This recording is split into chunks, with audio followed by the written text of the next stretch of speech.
Hello friends, ముందుగా మన electrician works కొంచెం బేసిక్స్ అయితే చెప్తాను ఈ వీడియోలో. ముందుగా జర మన ఛానల్ ఎవరైనా సబ్స్క్రైబ్ చేయకపోతే జర సబ్స్క్రైబ్ అయితే చేసుకోండి. ఫస్ట్గా కొత్తగా వర్క్ నేర్చుకునే వాళ్ళు కొంచెం, ఎందుకంటే తెలుసు స్టార్టింగ్లో ఎట్లా వర్క్ చేస్తారంటే ఏదో చేసినామా వెళ్ళిపోయినామా అన్నట్టు ఉంటుంది. మనం ఒక వర్క్ చేసినాం అనుకో, దాంట్లో మొత్తం మన జీవించేసేయాలి వర్క్లో. ఎందుకంటే ముందే ఎలక్ట్రిషియన్ వర్క్ కొంచెం చూసి ఆలోచనతోనైతే వర్క్ చేసి నేర్చుకోవాలి.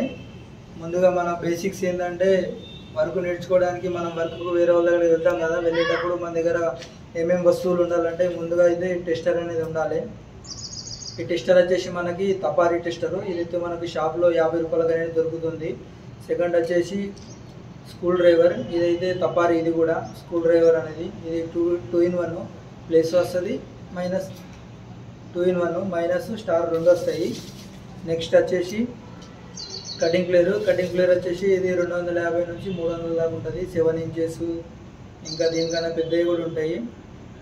ఈ మూడుకి వచ్చేసి మనకు ఒక 500 రూపీస్ అయితే ఖర్చు అనేవి అవుతాయి. 500 ఫస్ట్ రోజు మన జీతం అనేది మన వస్తువులకు అనేవి పెట్టుకోవాలి. మెయిన్ వచ్చేసి మన దగ్గర ఈ 3 ఉండాలి. ఇక నెక్స్ట్ వచ్చేసి కొందరి దగ్గర చిప్పింగ్ ఉంటుంది, కొందరి దగ్గర స్విచ్ బోర్డులు ఉంటాయి, కొందరి దగ్గర వైరింగ్ అనేది ఉంటుంది. ఒకరి దగ్గర ఒకలాగైతే వర్క్ అనేది ఉండదు. నేనైతే స్టార్టింగ్ వెళ్ళినప్పుడు నాకైతే చిప్పింగ్ అనేది చేయించారు. ఇక స్టార్టింగ్లో ఏమనుకున్నా అంటే, అమ్మ ఏంద్ర అయ్యా స్టార్టింగ్లోనే చిప్పింగ్ కొట్టి గోడలన్నీ కొట్టిపిస్తుంది, నెల రోజులు కంటిన్యూగా చిప్పింగే ఉండే, అమ్మ ఇదేం పనిరా అని అంటూ అనిపించింది. తర్వాత అలవాటు అయిపోయి ఫస్ట్లో కాళ్ళు చేతులు బాగా నొచ్చినాయి. ఎందుకంటే చిప్పింగ్ కొడతాం కదా, అలవాటు లేని పని చేస్తున్నాం కదా. అమ్మ ఏది రాని ఈ లేబర్ పని చేయాలా, ఎలక్ట్రిషియన్ అంటే గోడలు కొట్టుడే అని అనుకున్నా. తర్వాత అయితే అర్థమైపోయింది. అమ్మ స్టార్టింగ్లో ఒక్కసారి హార్డ్ వర్క్ ఉంటుంది, తర్వాత మొత్తం బిజీ వర్కే ఉంటుంది.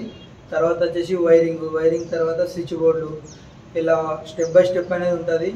ఎందుకంటే ఇప్పుడు మనం నీ చెడ్డీ టీషర్ట్ అంగి వేసుకున్నాం కాబట్టి నా జీవితం, నా బతికి ఇది కాదు. రేపు పొద్దుగాల ఇంటి వెనకాల ప్యాంటు షర్ట్ అనేది వేసుకుంటా. ఎందుకంటే మనం వర్క్ చేసేటప్పుడే ఇలా ఉంటాము. వర్క్ ఎప్పటికీ గోడలు కొట్టుడైతే ఏమి ఉండదు. తర్వాత స్విచ్ బోర్డులు అలాంటివి కొన్ని అయితే హార్డ్ వర్క్ ఉంటుంది, ఈజీ వర్క్ ఉంటుంది. మెయిన్ వచ్చేసి టెక్నిక్ వర్క్ అనేది మన దాంట్లో చాలా ఇంపార్టెంట్. ఆలోచనతోనది చేయాలి, ఏదో చేసినామా పోయినామా అన్నట్టు ఉండకూడదు. ఒక కస్టమర్ మనకు నమ్మి వర్క్ ఇచ్చినామనుకో, అతనికి కరెక్ట్గా వర్క్ చేసి చూపించాలి మనము. మెయిన్ బేసిక్స్ అయితే ఇవి ఉంటాయి ఫ్రెండ్స్. ఇంకా వేరే ఏమన్నా మీకు తెలియని వర్క్ ఏమన్నా మన ఎలక్ట్రిషియన్ దాంట్లో ఏమైనా తెలియని ఉంటాయి కదా, తెలియని ఏమైనా తెలుసుకోవాలనుకుంటే కింద కామెంట్ చేయండి. మన వీడియో నచ్చితే జర సబ్స్క్రైబ్ అయితే చేయండి ఫ్రెండ్స్.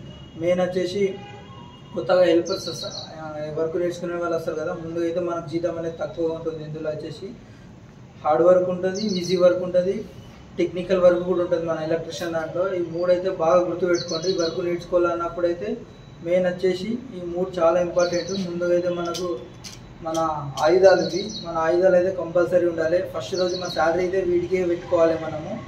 ఇది వచ్చేసి మన వీడియోలో కొత్తగా వర్క్ నేర్చుకునే వాళ్ళకైతే ఇదైతే నేను చెప్పిన విషయాలు ఇవి. మన వీడియో నచ్చితే జర సబ్స్క్రైబ్ అయితే చేయండి ఫ్రెండ్స్.